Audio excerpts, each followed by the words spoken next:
Nous sommes le changement. Nous sommes la Terre.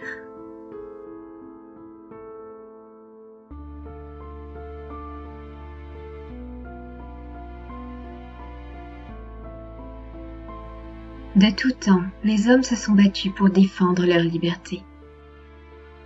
Dans chaque recoin du monde, dans chaque région, des peuples ont cherché à protéger les droits innés qui leur sont naturellement donnés. Celui de vivre et d'exister, sans discrimination quelconque, en tant qu'être vivant intégré au grand tout. Qu'il soit noir ou blanc, homme ou femme, les droits universels sont les mêmes pour tous. Ils doivent être appliqués et respectés. Ceux qui sont connectés à la nature, connectés à la Terre et à l'univers, connaissent parfaitement ces droits. Ils les ressentent.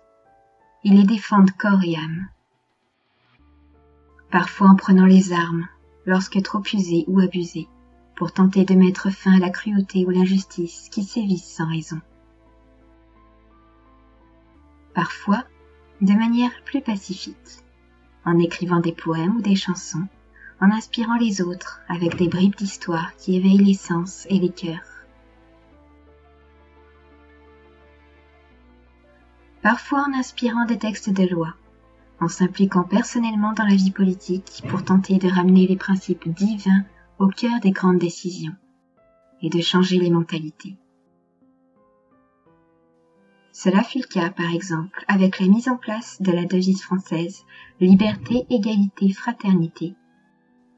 Tous ces principes font partie des valeurs universelles qui sont valables pour tout citoyen dans l'univers. Ce sont des droits divins, intemporels.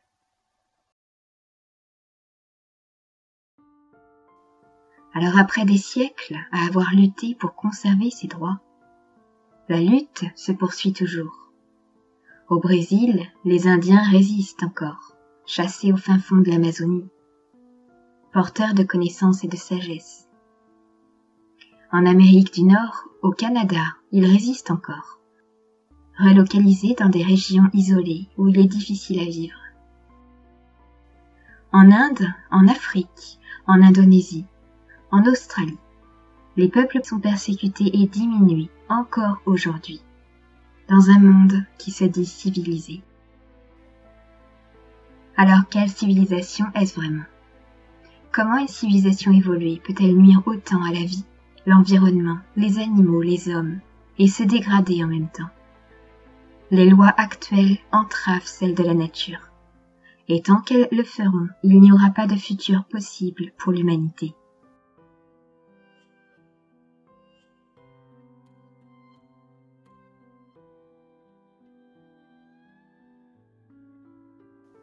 Il nous faut changer les lois, remanier les lois, nous aligner aux principes divins de la création dans notre vie personnelle et collective.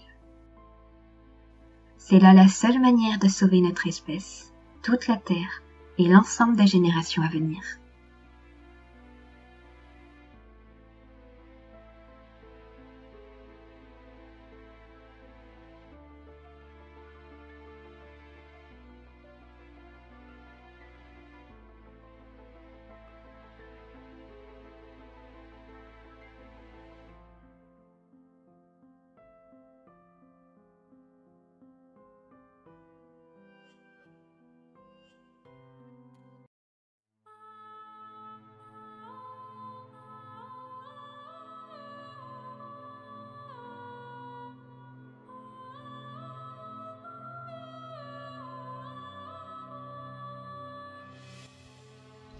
En tant qu'âme terrestre vivant aux côtés de nombreux êtres et individus de grande valeur, insufflés par un même désir d'unité, d'alliance, de fraternité, consciente de la nécessité d'informer et d'incarner le changement que nous voulons voir dans le monde, et ralliés par cette nouvelle identité terrestre, planète Terre, qui émerge et qui s'ouvre sur l'univers, il me paraît essentiel aujourd'hui de déclarer ici ma contribution en ce mois anniversaire de la Constitution des droits de l'homme en France, qui n'ont jamais été tout à fait appliqués.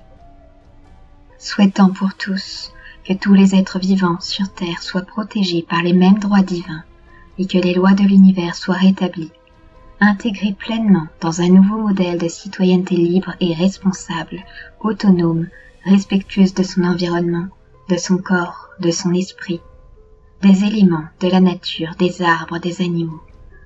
Je souhaite inspirer par ces mots les valeurs d'une nouvelle humanité gardienne et remercier en même temps tous ceux qui nous ont précédés et tous ceux qui contribuent encore aujourd'hui à la rendre possible.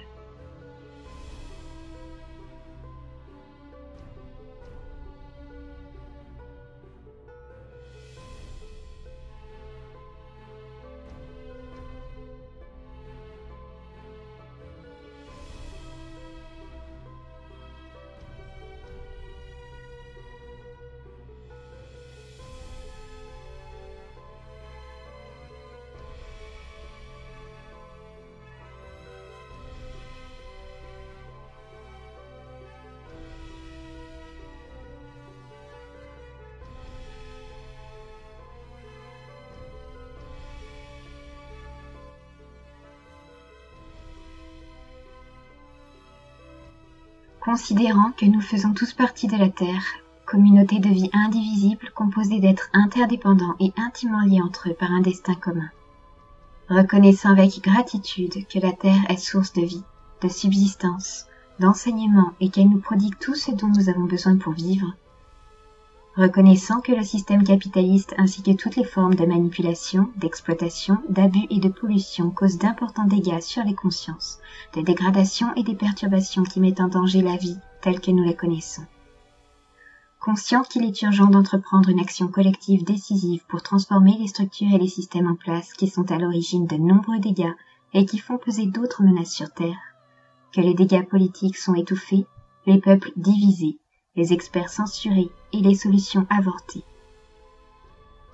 Nous proclamons cette présente Déclaration universelle des droits de la Terre comme réalité fondamentale et demandons à chaque être humain appelé à le faire à adopter ces droits dans son quotidien, afin que cela devienne un objectif commun entre tous les peuples et toutes les nations du monde, afin que chaque personne et chaque institution assume ensuite la responsabilité de promouvoir, par l'enseignement, l'éducation et l'éveil des consciences, le respect des droits reconnus dans cette présente déclaration, et à faire en sorte, par des mesures et des dispositions diligentes et progressives d'ampleur nationale et internationale, qu'ils soient universellement et effectivement reconnus et appliqués par tous les peuples et les États du monde.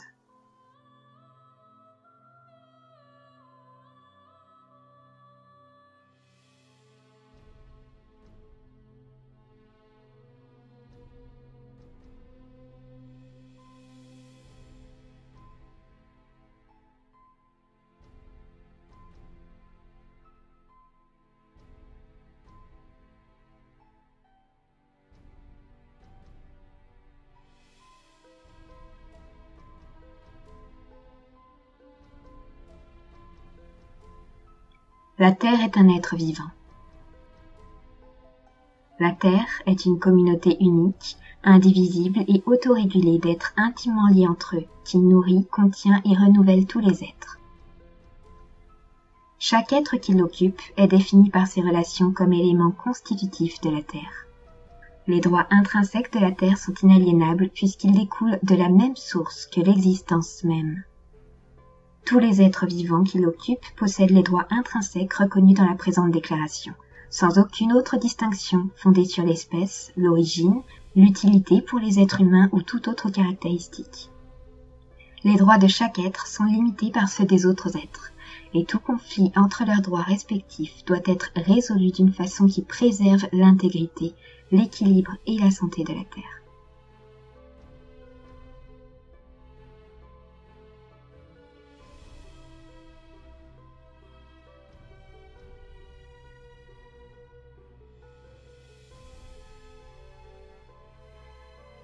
La Terre et tous les êtres qui la composent possèdent les droits intrinsèques suivants.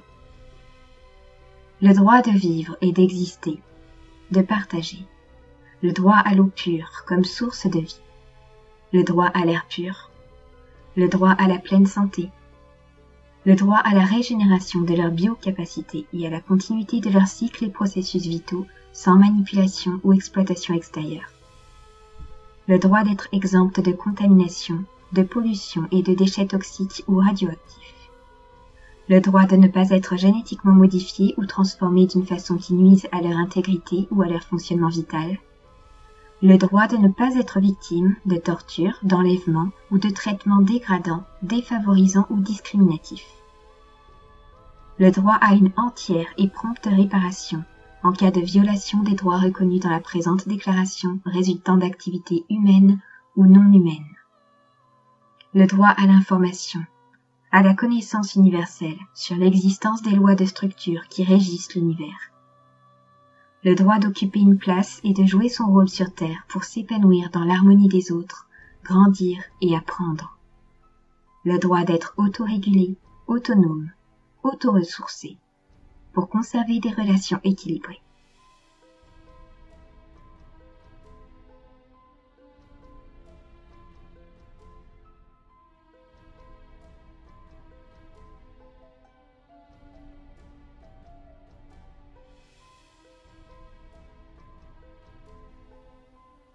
Tout être humain se doit de respecter la Terre et de vivre en harmonie avec elle. L'homme doit vivre en harmonie avec la nature, c'est la loi originelle. Les êtres humains, structures, organismes, institutions publiques et privées qui reconnaissent ces droits ont le devoir d'agir en accord avec les droits et devoirs reconnus dans la présente déclaration, de participer à l'apprentissage, l'analyse et l'interprétation des moyens de vivre en harmonie avec la Terre, ainsi qu'à la sensibilisation et la communication des valeurs indiquées dans cette présente déclaration. De veiller à ce que la recherche du bien-être de l'homme contribue au bien-être de la Terre, aujourd'hui et à l'avenir. D'établir et d'appliquer des normes et des lois efficaces pour la défense, la protection et la préservation des droits de la Terre. De respecter, protéger et préserver les cycles, les processus et les équilibres écologiques vitaux de la Terre et au besoin de restaurer leur intégrité. De garantir la réparation des dommages résultant de violations par l'homme des droits intrinsèques reconnus dans la présente déclaration et que les responsables soient tenus de restaurer l'intégrité et la santé de la Terre. D'investir les êtres humains et les institutions de pouvoir de défendre les droits de la Terre et de tous les êtres vivants. De mettre en place des mesures de précaution et de restriction pour éviter que les activités humaines n'entraînent l'extinction d'espèces, la destruction d'écosystèmes ou la perturbation des cycles écologiques.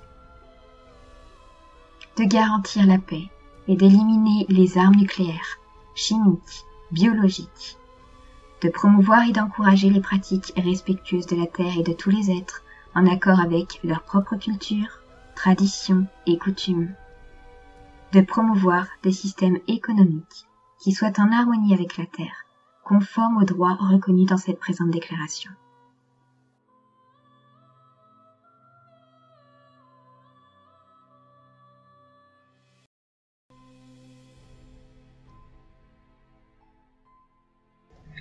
Rappelant que l'humanité et la nature sont en péril, avec en particulier les dégâts occasionnés sur le climat, l'ingénierie militaire, le nucléaire, l'expérimentation génétique, la transhumanisation, l'extinction des espèces, la dégradation des terres et des océans. Constatant l'extrême gravité de la situation, un sujet de préoccupation majeure pour l'humanité tout entière, qui impose la reconnaissance de nouveaux principes de vie, de nouveaux droits et devoirs, établis sur la connaissance des lois universelles, existentielles et intemporelles. Rappelant notre attachement aux principes et droits déjà reconnus dans les anciennes déclarations universelles des droits de l'homme, y compris l'égalité des hommes et des femmes, le lien complémentaire qui unit les deux genres en un seul. Rappelant que l'humanité, qui inclut tous les individus et organisations humaines, comprend à la fois les générations passées, présentes et futures, et que la continuité de l'humanité repose sur ce lien intergénérationnel. Réaffirmant que la Terre, foyer de l'humanité, constitue un tout marqué par l'interdépendance, et que l'existence et l'avenir de l'humanité sont indissociables de son milieu naturel. Convaincu que les droits fondamentaux des êtres humains et les devoirs de sauvegarder la nature sont intrinsèquement interdépendants, et convaincu de l'importance essentielle de la conservation du bon état de l'environnement et de l'amélioration de sa qualité, considérant la responsabilité particulière des générations présentes en particulier des États qui ont la responsabilité première en la matière, mais aussi des peuples, des organisations intergouvernementales, des entreprises, notamment des sociétés multinationales, des organisations non gouvernementales, des autorités locales et de tous les individus. Considérant que cette responsabilité particulière constitue des devoirs à l'égard de l'humanité, et que ces devoirs, comme ces droits, doivent être mis en œuvre à travers des moyens justes, démocratiques, écologiques et pacifiques, nous adoptons, en tant qu'êtres conscients, libres, responsables, ces droits et devoirs dans nos vies, maintenant et pour toujours, car nous sommes en droit de le faire selon les lois incontournables de la création éternelle, devenant par conséquent un citoyen terrestre. Nous adoptons, en tant qu'habitants de la planète Terre, ces droits et principes dans nos vies, car nous sommes gouvernés par des valeurs d'unité et de bienveillance qui découlent directement de la source mère et de notre relation intime avec la Terre qui nous héberge. Nous avons le droit de choisir. Nous avons le droit de vivre. Nous avons le droit d'aimer et d'être libres.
Le sanglier se présente doucement.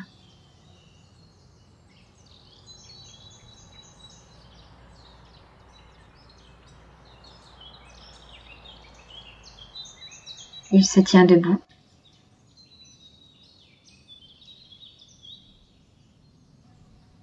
Le regard à la fois très doux et sûr, rassurant.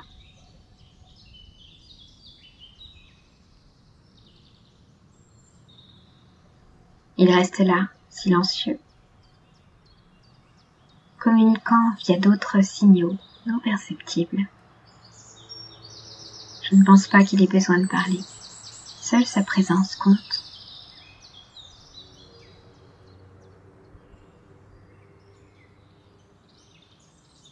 Il se dégage de lui tant de douceur. Une présence sereine, mature, pleine de compassion et de force réunies. Modeste, passe-partout. C'est ainsi qu'il se présente.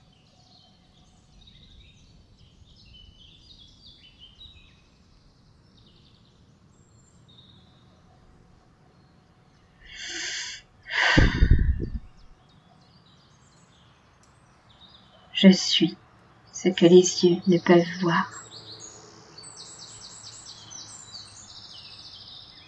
Au-delà de l'esprit, je me tiens réuni.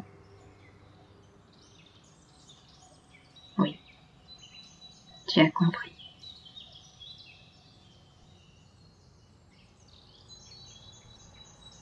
Aie foi.